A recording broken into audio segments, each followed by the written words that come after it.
I don't know about you, but I'm a big fan of Calvin and Hobbes. Saddens me that Matt Groening decided to retire so early because we missed out on a lot more good Calvin and Hobbes. I thought those two were interesting. His head pops out of his skull and he says, "I let my mind wander and it didn't come back." And his poor mother says, "I figured you'd lost your mind years ago."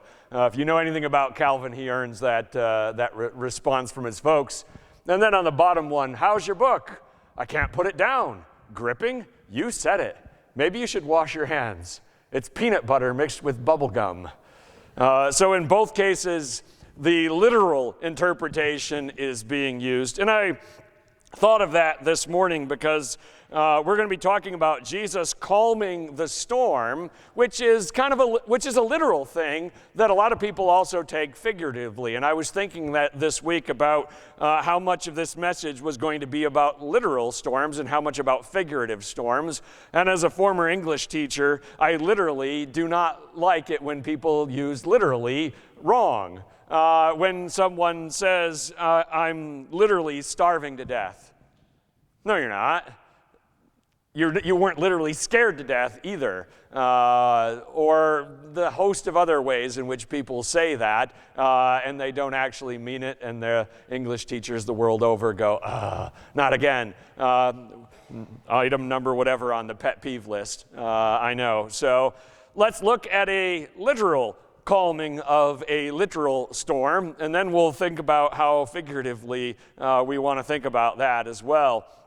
Let's start in the beginning with verse 35 of chapter 4 of the Gospel of Mark. It says, "That day, when evening came, he said to his disciples, 'Let's go over to the other side.'" If you recall, Jesus has been teaching the people from a boat today because the crowds were so big, he needed to get out onto the boat so they didn't trample him. And he's been on the western shore of the Sea of Galilee. That's where they were. Jesus spends a lot of time in his ministry in this area.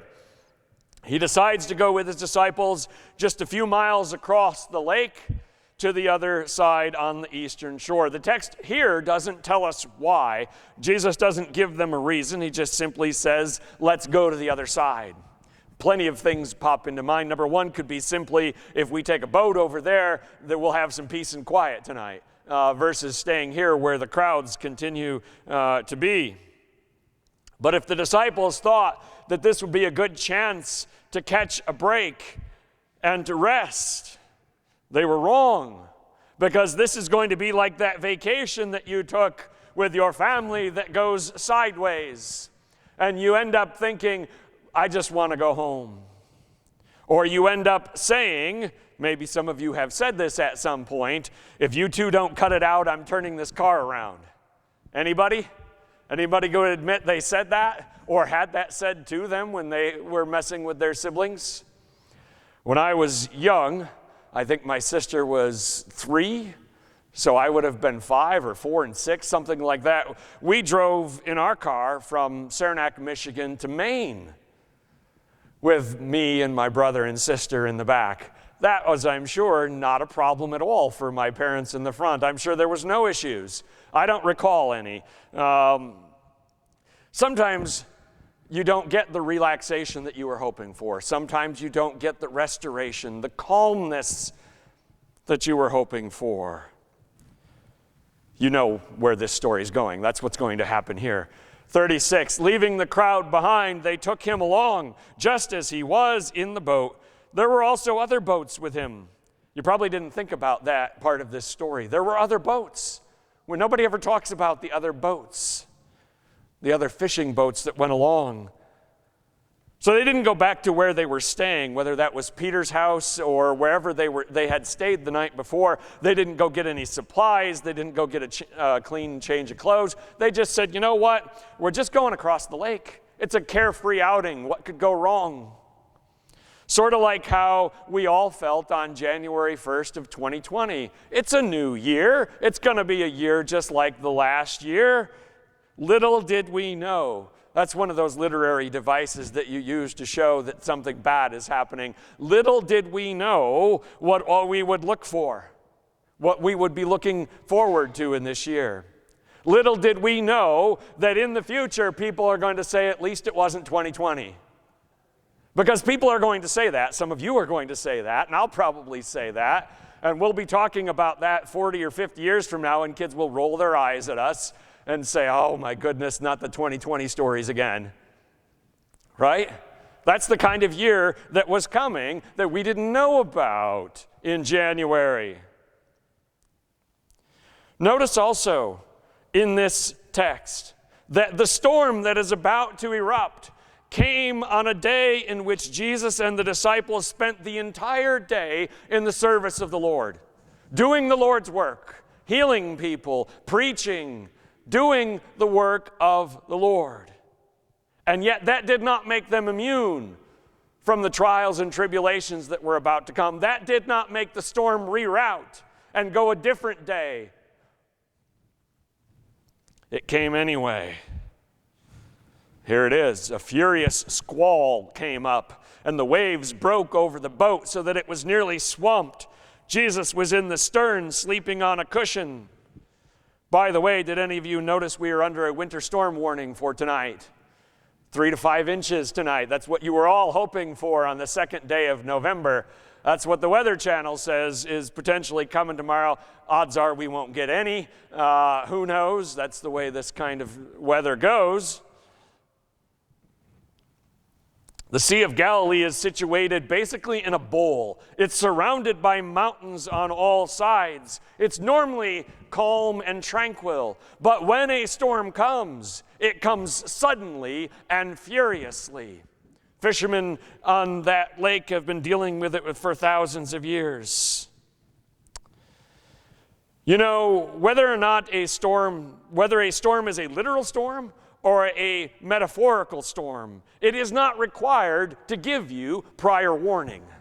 Storms are not required to send you a reminder, like when your phone says you've got an appointment today or reminds you that somebody's birthday is today. That reminder is not required from the storms of life or even the real ones.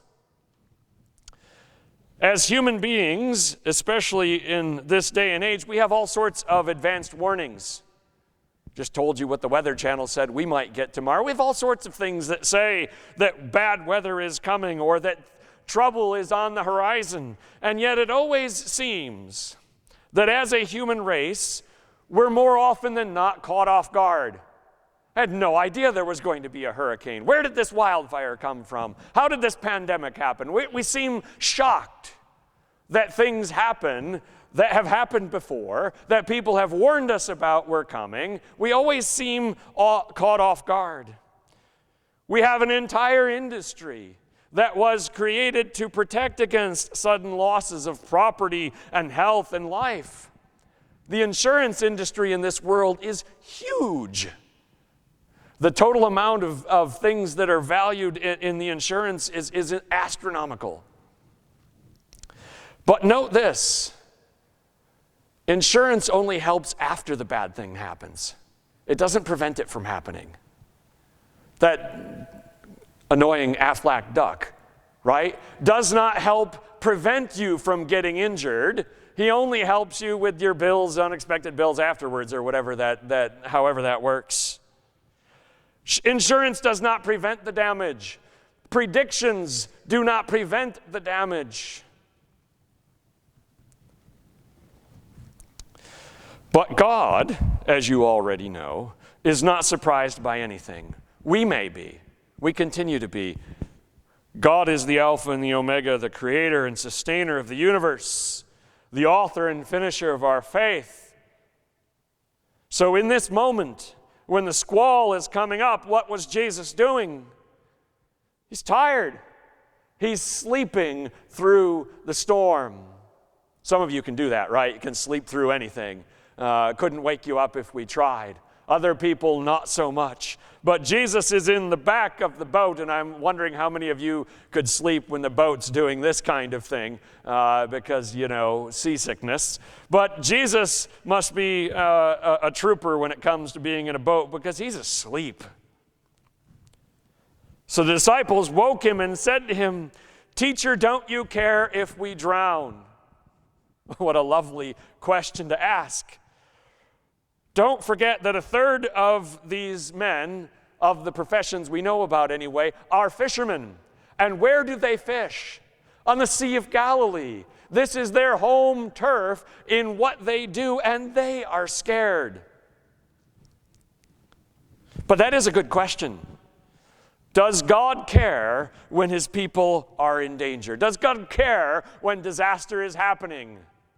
The easy answer, of course, is yes. But the follow-up to that, when you say, yes, God cares, is, then why do we have to face those storms? If God cares, why do his people suffer and die? There is, however, not a quick or easy answer to those questions. Quick and easy answers do not help such questions. Why was Daniel spared in the lion's den, but St. Paul martyred? What was the difference between the two? Why one and not the other? Hebrews 11 lists a whole sort of people whose lives were miserable because, in part, of their faith, partly because of their faith. Some of them were rescued and some were not. When Job asked God this question, why? God basically told him, Job, your mind is not capable of understanding my answers. If you do not understand the universe that I created, how could you understand my mind? Is more or less the summary of the book of Job. Yet we ask, and we continue to ask, because our fear and our pain is real. So we ask. Instead of rebuking us for asking, God actually encourages us to ask such questions. He says, come to me in prayer. Ponder the mysteries of my will. Even if I never give you an answer, it's okay for you to ask. In fact, you should be asking. Interesting thing about this moment is that Jesus knew that his life would end far different than drowning in a lake. But you know who didn't know that? The disciples. They didn't know that their lives had years to go. In the storm, they asked because they were seriously considering the possibility of drowning here. So what did Jesus do after they asked? He got up, rebuked the wind, and said to the waves, quiet, be still. Then the wind died down and it was completely calm. Here we see that the flesh and blood of the man named Jesus that was born of Mary was raised by Joseph, veiled within it the same power that created the universe with but a word. To command the forces of nature is not a difficult thing for God, because God upholds the laws of nature. While a storm may seem chaotic and out of control, it is actually not, because nothing in this universe is out of control. It cannot possibly be out of control, because God is. God is always in control of everything. That we struggle to see that control as a reflection of the freedom and autonomy that God gave as a gift to humanity. Because we are looking at reality from our perspective. That's all we can look at it from. We are not looking at reality itself. So ask yourself this question this morning. What other quote-unquote storms, let's look at it metaphorically, can God calm? Simple answer to that question, what other kinds of storms you got? What have you? Those are the kind. Storms of pandemics, check. Storms of protests, check. Storms of politics, check. We got those. As if any such thing could alter by one iota the will of God, nor hinder the fulfillment of God's solemn word to finish in his people what he has begun. We read that from Romans 8 this morning. God has promised that nothing in all of creation can separate you from the love of God that is in Christ Jesus. And just before where we started reading in 8:28 and 29, the text says that nothing can stop God from transforming you into Christ-likeness. It cannot be stopped. But notice this. Jesus did not delegate to the disciples the power to calm the storm. He didn't say to them, "Why didn't you do it?" What he did do to them was offer them a place in the boat at his side. And that's what God is offering to you this morning. Not the power to make the storms in your life go away, but the ability to ride them out in the boat with him. So what storm is howling in your life right now? What wind is causing you fear? What waves are threatening to swamp you? Jesus isn't telling you to pretend that the storm isn't real. He didn't look at the disciples and say, "There is no storm." And they said, "Oh, there's no storm. We're fine." He didn't say that. No Jedi mind trick here. I can't help myself when I think of such things.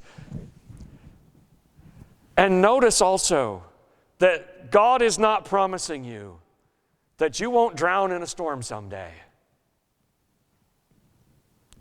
But God has promised you this. He will never leave you or forsake you. His love will see you through, and the faith that you have been given is sufficient for you to trust God, whether you can hear the wind howling or not. So Jesus said to his disciples, "Why are you so afraid? Do you still have no faith?" This is actually a common theme of the book in the book of Mark. On like 5 or 6 other occasions, Jesus rebukes his disciples for not having sufficient faith. But this reminds us of the question, where does fear come from? What are we afraid of? Two very distinct things. We are afraid of the known and the unknown. What is and what might be. But here's the good news for you this morning. God is Lord of both of them. The will of God encompasses both the troubles and the dangers that we know about, and the troubles and dangers that we speculate might come to pass. You see, we live in time. We have what's called a linear existence. We move forward from this point to the future. God, however, transcends time because he is the creator of time. So while we do not know the future, God took all of time into account before he created anything. He knew the entirety of the story before it even began to unfold. So how can faith help us overcome our fears? Very simply, we trust in a higher power, and that power loves us. We trust in a power that is capable, and that power loves us. It won't make the circumstances that prompted your fear disappear. It's not the way it works. But it will grant us the assurance that the consequences, no matter how grim they might be, even if they are death,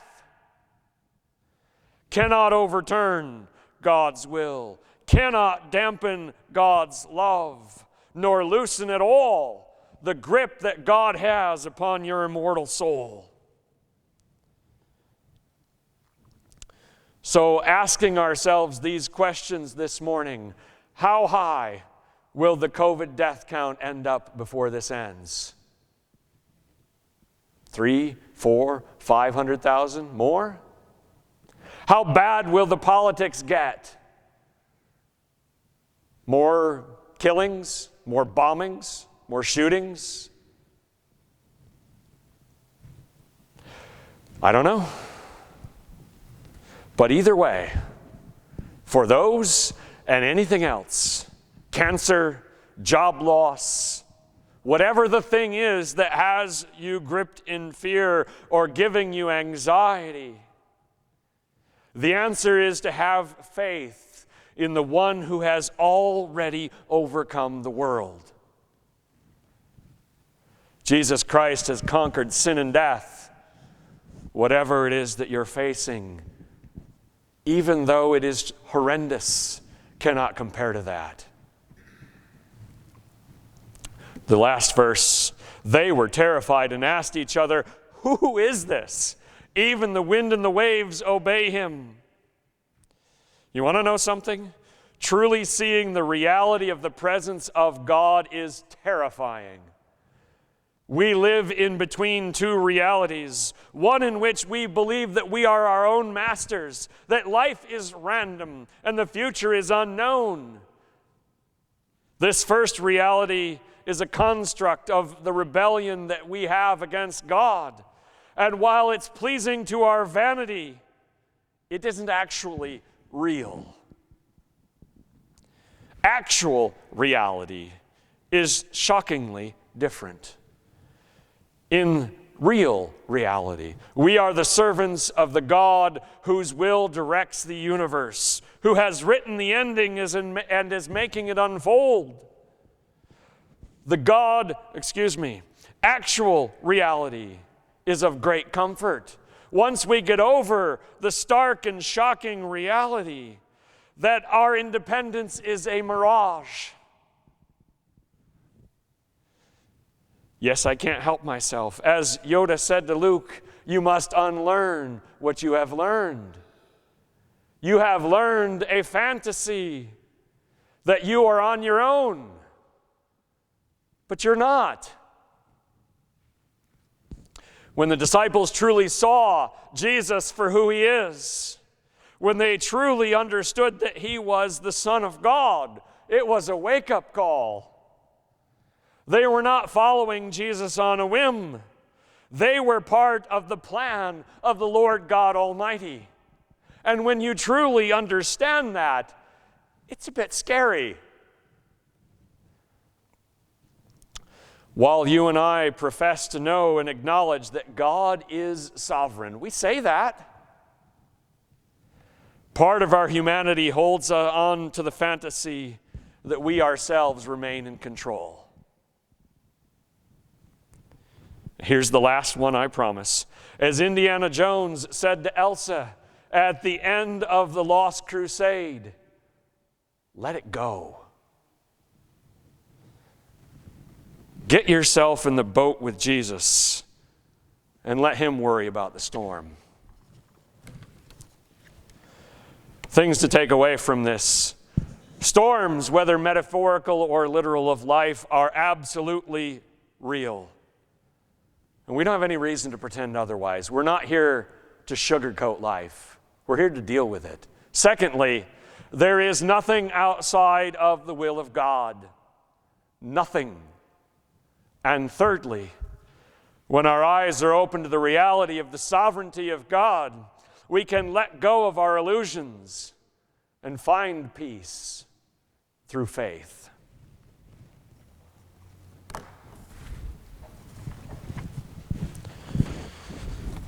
Oops, I need this. Before we begin, we will recite the Nicene Creed as soon as Carrie and Clara get in here. The words are on the screen so that you can recite it with us.